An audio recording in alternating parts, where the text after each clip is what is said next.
नमस्कार, मी योगिता किचनमध्ये तुमचं खूप खूप स्वागत आहे।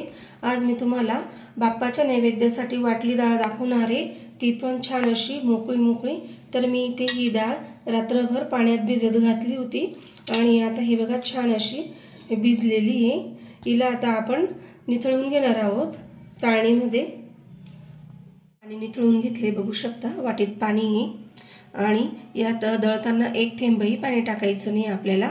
अगदी कोरडी दळायची ही डाळ। अवघ्या 10 मिनिटात होणारी ही डाळ आता आपण ही मिक्सरच्या भांड्यात टाकून घेणार आहोत। जिरं घालायचे, मी 1 चमचा जिरं घेतले, अर्धा चमचा हिंग घेतला आहे, त्यानंतर अर्धा इंच आल्याचा तुकडा घेतलेला आहे आणि हिरव्या मिरच्या टाकून घ्यायच्या आहेत आपल्याला। मी इथे 3 मिरच्या घेतलेल्या आहेत आणि चवीसाठी मीठ घेतलेले आहे। मीठ आधीच टाकून घ्या म्हणजे छान मिक्स होतं त्यामध्ये। अशा पद्धतीने आपण डाळ वाटून घेतली, पूर्ण कढई ठेवली गरम करायला। त्यात आता आपल्याला 2 पळी तेल टाकून घ्यायचे आहे आणि तेल छान गरम करायचे आहे। तेल छान तापलेले आहे, त्यात आता आपल्याला अर्धा चमचा राई टाकून घ्यायची, त्यानंतर इथे जिरं टाकून घ्यायचं अर्धा चमचा, आपण आधी टाकलेलं आहे, आणि थोडंसं कढीपत्ता टाकून घ्यायचा आहे। काही छान तडतडले, त्यात आता आपल्याला हे सारण आपण न वाफवता कढईमध्येच डायरेक्ट करून घेणार आहोत।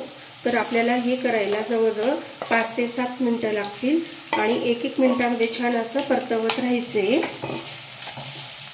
चमचा यावर हळद टाकून घ्यायची आणि छान एकजीव करून घ्यायचे। मीठ आपण आधीच टाकून घेतलेले।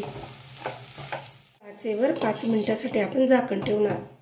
5 मिनिटं झालेत, बघू शकता डाळ अशी छान मोकळी झालेली आहे। आपण कुकरला न लावता डायरेक्ट कढईमध्ये केलेली आहे।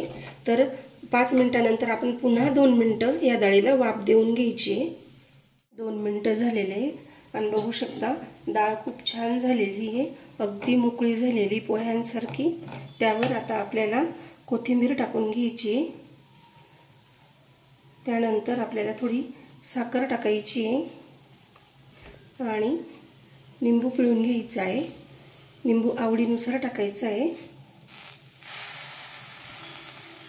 आणि छान अशी डाळ तयार झाली।